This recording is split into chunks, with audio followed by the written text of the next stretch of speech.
Right on the other side of the church.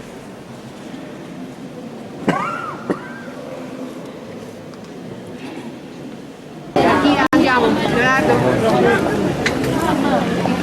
Befana would be nice too.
Emilia.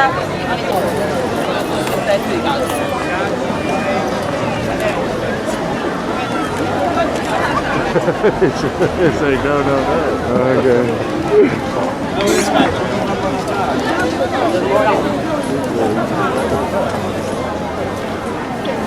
That's a nice one.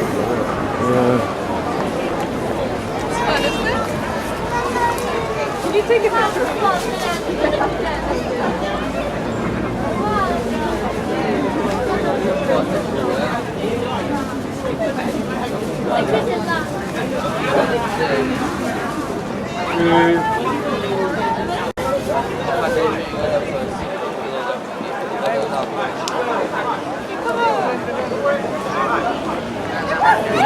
Spider-Man.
Manuel, nas Manuel no.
Vengono sempre cacciavelle di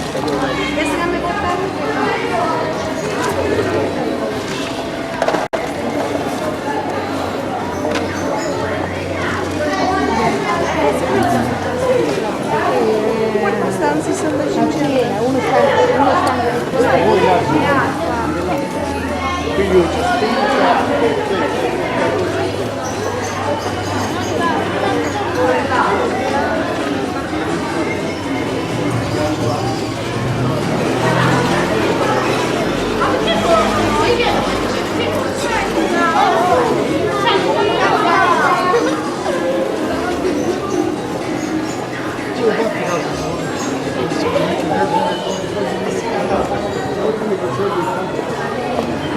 Ma il gelato a casa usciato lo faccio mia panagrodale e mia panagrodale. Come si trovo degli additivi? Che mazzarello, no?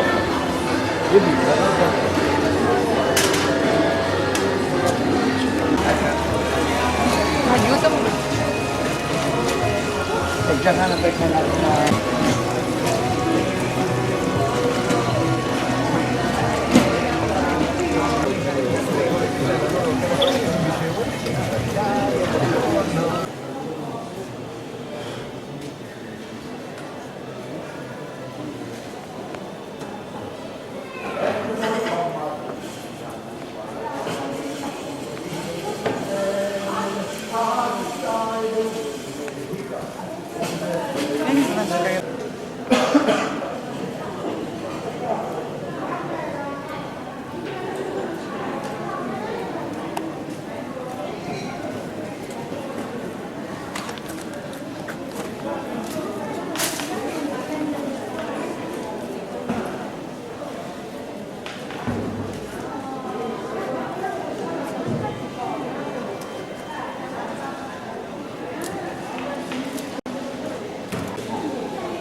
Ma che cosa?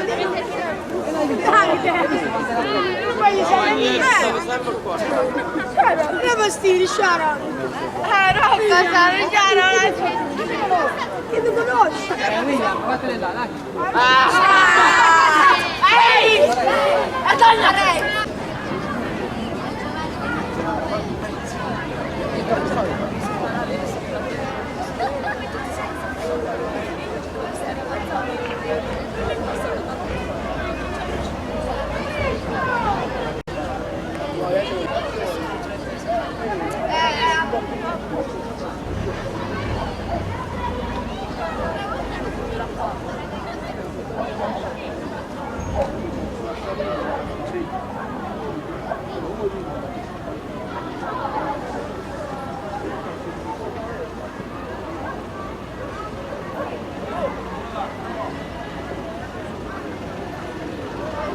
Öyle geçersin.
Hanno scritto pure solo per sapere.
Very often, but here the steps are always very irregular, so be careful, especially the first ones.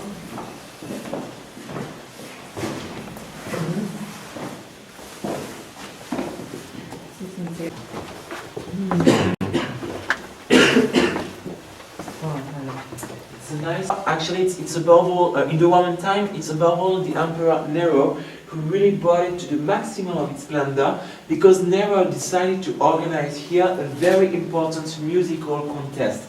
It was almost as important as the Olympic Games, because during this contest there is a mortar. So this part is called the opus reticulatum.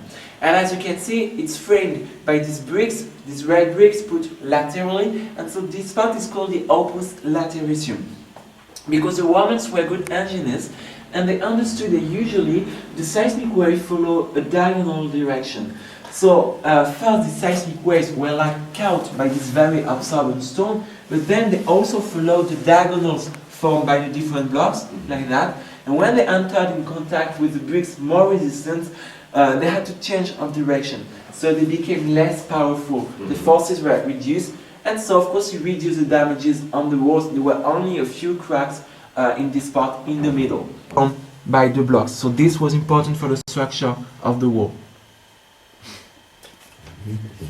Yeah, We are in the east entrance of the theater, because there were three main entrances, one to the west, one to the north, and one here. So of course the spectators use the three entrances to reach their seats, but the actors also use the entrances of the west and of the east, so on both sides of the stage, because for example when they arrive here, then they could reach easily the backstage, passing through this passage that already existed. But the moment you can see those two big blocks of stone, they were part of the wall, but we know that they are from the Greek time of this theater. And on the contrary, the pavement in front of you is from the Roman time. It's part of the numerous modifications made by the Romans in this Greek theater. For example, the most important modification is that the Romans added a huge wall on the back of the stage that did not exist in the Greek theater. Because maybe you know that when the Greeks built their theaters, they always built them where they were the most beautiful landscapes or panoramas, and they used them as natural sceneries for their shows. So here you can imagine it was all the Bay of Naples with the different islands and the Vesuvius. So an incredible view. That's why in the Greek time the highest seats were the most expensive ones, and also because the acoustic was better from the top of the theater, this building. And if you look above, you can see this arch in bricks. This arch is from the Roman time of this theater. So as you can see here, it's a real mix of all the periods from the origin to today.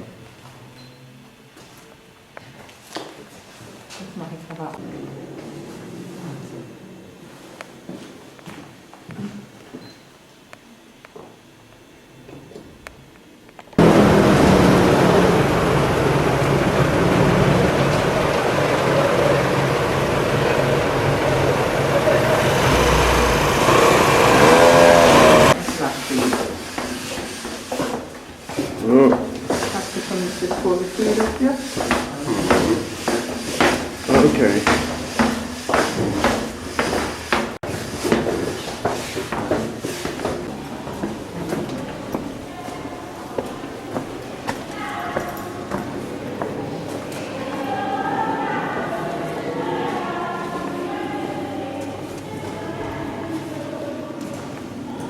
So, in these undergrounds, the temperature is always the same all over the year. It's always between 16 and 18 degrees Celsius.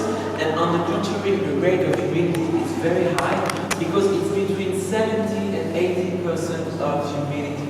And during our visit, we will be between 20 and 30 meters deep according to the systems where we'll be. So to start, I will tell you about the most important stages of the history of this underground. It's a very old history because everything began in the 4th century BC with the Greeks, because when the Greeks arrived in this region of Italy to colonize it, first they started to build a city, a new city that they called Naples, the new city in Greek. And to build this city, they used this volcanic stone that I told you about before in the theater to form, because of the system.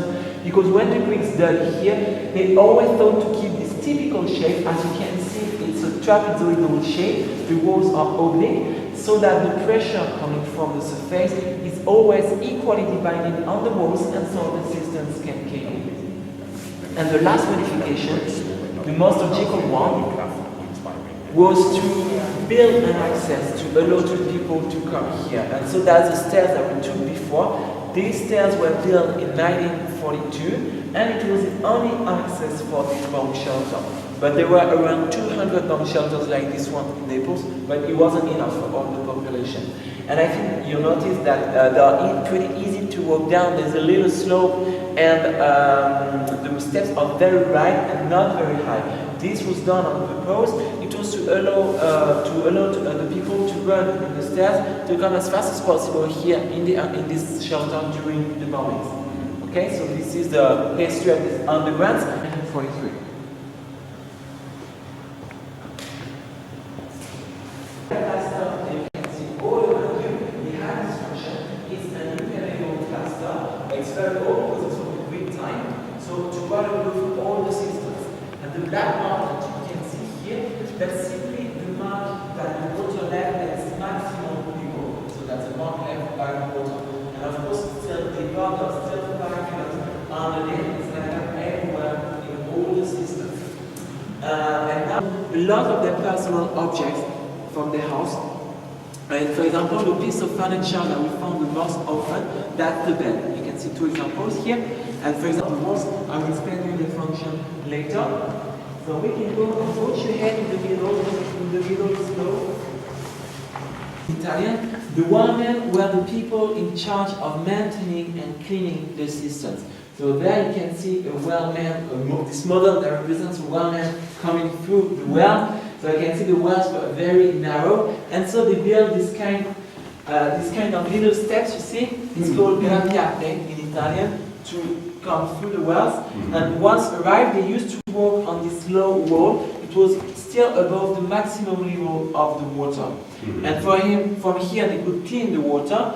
And to do so, they used a kind of long sticks ended with a net to fish out all the dirt accumulated on the surface of the water. But the working conditions were very hard because they used to work almost in the total darkness. Because here normally we can't see anything, it's completely dark. And there's a good example about it. If you look behind you, on the walls you can see this green moss. This green moss only appeared where we installed the lights. And so with the high rate of humidity, because the rate of humidity is between 70 and 80%, they were also very agile. And to be protected from this high rate of humidity, they used to wear a kind of dress ended with a hood to protect their head. So they had a very strange appearance. And for that reason, very often the Neapolitans said that they looked like little monks because of the hood. And so there's a legend that was born about the little monks, because you know that the Neapolitans are very superstitious people, and there are hundreds and hundreds of legends here in Naples. So this legend says that the little monk, it's a person who goes during the night in the Neapolitan houses, so first passing through the wells, or to steal the valuable objects from the house, or to make a gift to the family living in the house. So this legend is in part true, because the wellmen were not very well paid. They didn't have a lot of money. So indeed, sometimes it happened that they went in the houses to steal, surely to steal, to sell the valuable objects on the black markets later. And it was very easy for them because they knew these undergrounds very well, so they could escape very easily. And about the gift, there was also an explanation, because the story says that the wellmen were pretty romantic. that they had a lot of mistresses in Naples, and so they went in the house during the night to meet their mistress and to make her a gift. Maybe a gift that they stole a few hours before in another house, that's what the legend says, but that's why there is this legend, sorry, that's why there is still this legend that still exists today. This legend is very famous here in Naples. That's the legend of the Monacello in Italian, the little monk. In these systems, we have recorded the techniques that the Greeks used to build Naples in the 4th century BC. And I told you that they used the tuffo, this volcanic stone, and it's not by chance that it shows this stone. Because first, this stone is really widespread in this region, so it was easy to find. You didn't have to go very far to find the stone. And then it's also because this stone is very easy to work. It's very malleable and elastic, so it's easy to cut. It's also very light. Most of all, the tuffo has always natural cracks on its face, and so the Greeks used these cracks to extract the biggest blocks of stone. So like it's doing this model, they inserted these coats, it was in wood, in the natural cracks of the tuffo, like that. And these cones of wood, they were first saturated with water. So under the effect of water, the wood swelled, it enlarged the cracks, and then it made easier the extraction of these big blocks of stone. And then to cut these blocks, they didn't need a lot of tools. They only used 3 tools. They used hammers, chisels, and this little axe that we call in Italian la spara. It was used to cut the different blocks, and the blocks always had this rectangular shape. And there were two sizes of blocks. The little blocks were used to build the houses, and the biggest ones were used to build the walls of the city because it was a fortified city. And once the blocks were cut and shaped, they put them on this little platform to transport them 30 meters higher to the surface through these holes, and later these holes had been transformed in a well when all this underground, all this quarry was transformed in an aqueduct. And the people who work here, they also had very hard working conditions because in the Greek time they were simply slaves, the kind of slave miners. And now to finish, you'll see that the Greeks, as the Romans, they were good engineers because they found a way to list all the blocks that they extracted from these quarries. So first, they engraved a kind of monographic sign on the cavity, and then all the blocks extracted from this cavity were engraved with exactly the same sign. So that if a house had to be restored or even completely rebuilt, by looking at these signs engraved on the blocks of the house, the Greeks could know where these blocks came from, and then they could go and extract exactly the same kind of stone in the same quarry to find again the same quality of stone. And by the way, this technique is still feasible today because if you go, for example, on Piazza dei Lili, it's a little place very close to here at the end of the street called Via dei Tribunali, in front of the entrance on the right. You can see on this little place a part of the walls of the city in the streets in open air, and if you observe the different blocks of these walls, it's still possible to see these monographic signs engraved on the blocks. In the Academy of the Fine Arts of Naples, they built this tank here, the pieces after pieces, but here, and it's not a real one, it's just a model. But there were no tanks here. So, this system, we call it the system of the Second World War, especially because of these photos. Because these photos are about the liberation of Naples. Because even if Italy was an ally of Hitler, Naples was occupied by the Nazis during 20 days, from September 8th to September 28th of 1943. So Americans were about to land here in the region because the Americans landed in a city called Salerno. It's in the south of Naples. And so when the Nazis arrived, they started to destroy almost everything here, especially the ports, the factories, and also they started to round up all the men, even the youngest men, to send them to work in Germany. So these 20 days have been really difficult, and at the end, in the morning of the 28th of September, some resistance saw in the Bay of Naples the American boats. So they thought that they were about to land, but they didn't know that the boats couldn't make headway because there were floating mines put in the sea by the Nazis, so they couldn't land on the 28th. But for the resistance, it's been like a silo, and anyway, they decided to stop to liberate Naples with the help of the Neapolitans. And finally, the Neapolitans succeeded in liberating Naples in only 4 days, from the 28th of September to October the 1st. And so that's why we still speak today about the 4 days of Naples, or le quattro giornate in Italian. And of course, these 4 days are very important for the history of the city. And today there's even a subway station called like that, le quattro giornate. And at the end of October the 1st, finally the Americans arrived here. When they arrived in the city was already almost completely liberated by its population, by the Neapolitans.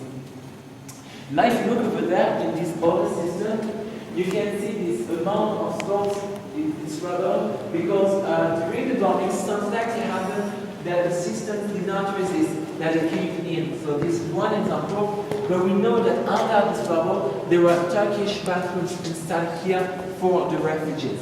And of course, when such a collapse happened, there was a lot of dust and sometimes even toxic gases.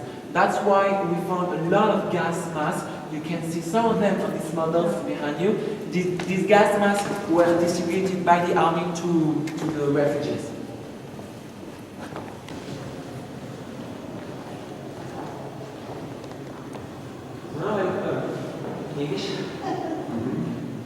More comfortable to work, but don't forget your cameras, because very often people take pictures. Because what we're going to see, it's pretty nice, because for the first time you will see water, because it's a simulation. We fill with water the system to show you what they look like when they were used.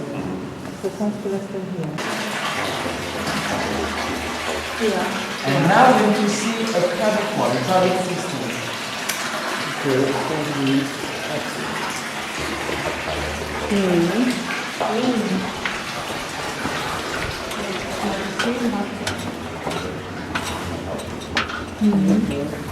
Das ist der Aquädukt. Und man sich gar nicht vorstellen darf. Das steht, hat ein Männchen fest. Vor. Wash your hands. Okay. I'm crazy, yeah. And my shoelaces are undone from stepping on them.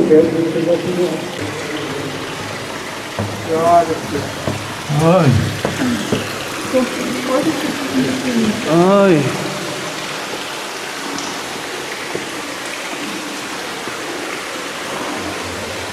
Very good picture. So this system is a public system, because as you can see it's bigger, and there are 3 wells, as you can see on the top above the head, because there were always more than 1 well in the public system. And we know that about the private and the public systems, we know that sometimes the rich owners of the private systems, sometimes they gave money to the wellman to ask him to divert the flow of water from the public systems to their system, to keep their system always full of water. So in that case, the wellman obstructed the conduits with a lot of stones to divert the flow of water. So the water that you see here, it's always the same, because it's a simulation, it's a closed circuit system, and the bottom of the system is not the original one, it's again this floor built in 42. But this quantity of water could be absorbed by the two floors in only 5 days if there wasn't the impermeable plaster that I told you about before. As you can see, it's very absorbent. And so now I told you we are really in the shoes of the wellman, because we are using candles, but also for the first time we are walking on the low wall on which used to go the wellman when he wanted to go around the system to clean it. Okay? So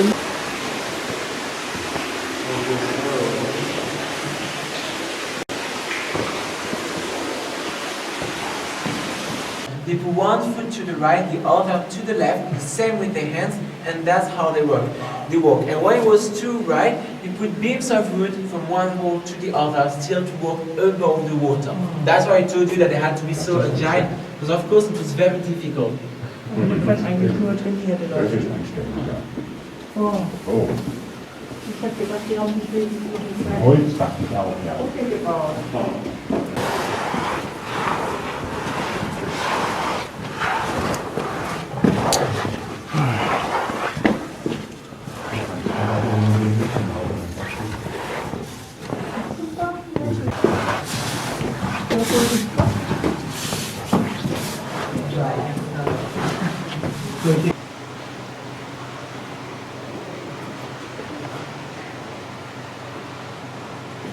Cellar, the cloister of San Gregorio Armeno. This cloister is in the street of the same name. You know, that's where there is a Christmas market of Naples. We are more or less in the middle of this street. And until 1952, there were nuns that lived in this cloister, and these nuns, they worship the second patron saint of Naples. Maybe you know the first one is very famous. It's San Gennaro. It's very famous because he does the miracle of the liquefaction of his blood around twice a year, and this miracle is very important for the Neapolitans. So when all these undergrounds when it was an aqueduct, this place was a cistern, and so that's the only cistern that was transformed in a cellar after the closing of the aqueduct in 1885. So before there was no other access, no staircase, only wells. So to allow the nuns to come here, a staircase was built, and you're going to see that these nuns, they had to be very motivated to come until here, because here we are at the deepest point of our visit. We are at 30 meters deep. So as a consequence, the stairs are very high. The stairs are there, you see. So if you want, you can go ahead and have a look. If you want, we're not going to walk up the stairs, it's just to see. If you leave the work... Ça sta au-dessus de l'église? Voilà. Oui, oui, oui. So today the access is blocked because a wall was built on the top of the stairs. Wine and they produced themselves. It was called the tufello. This word comes from another Italian word, tufo, simply. And this tufello, it wasn't marketed. The nuns...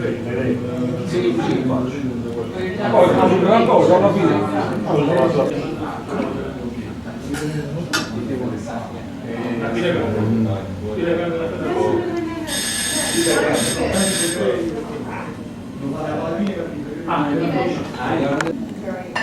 think my job's set for the next 10 years. If I want, I don't want to really like to make my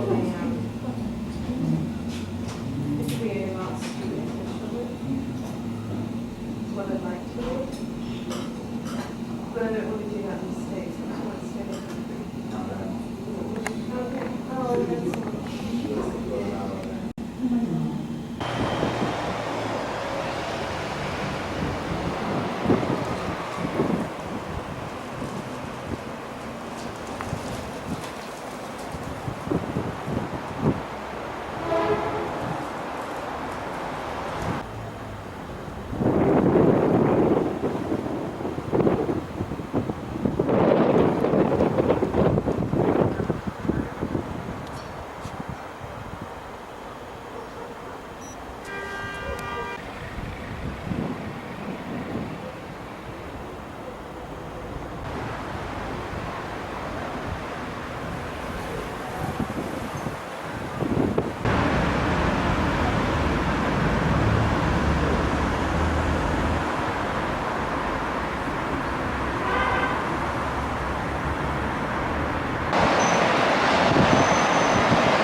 passa la lista.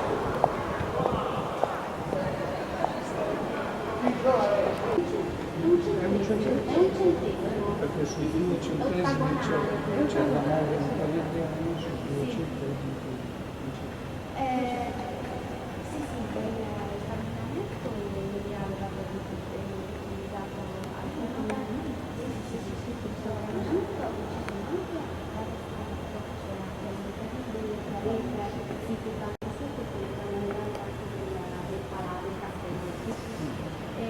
vabbè, è particolare perché non è una volta a crociera, è articolata e poi c'ha un oculo.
Ha parlato di classe.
Qua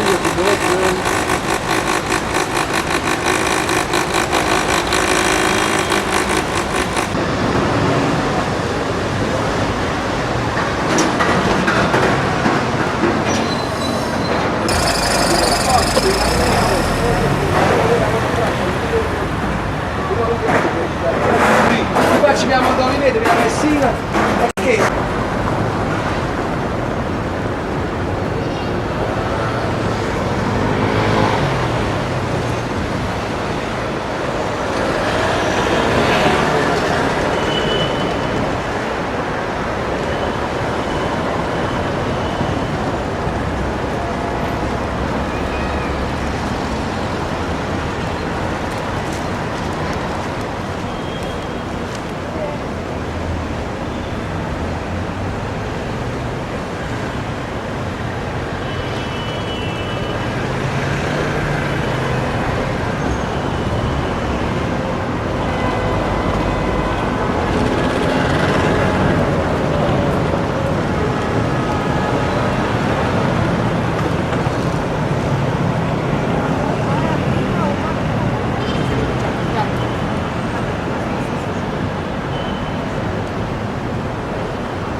Estamos viendo todo, Antonio.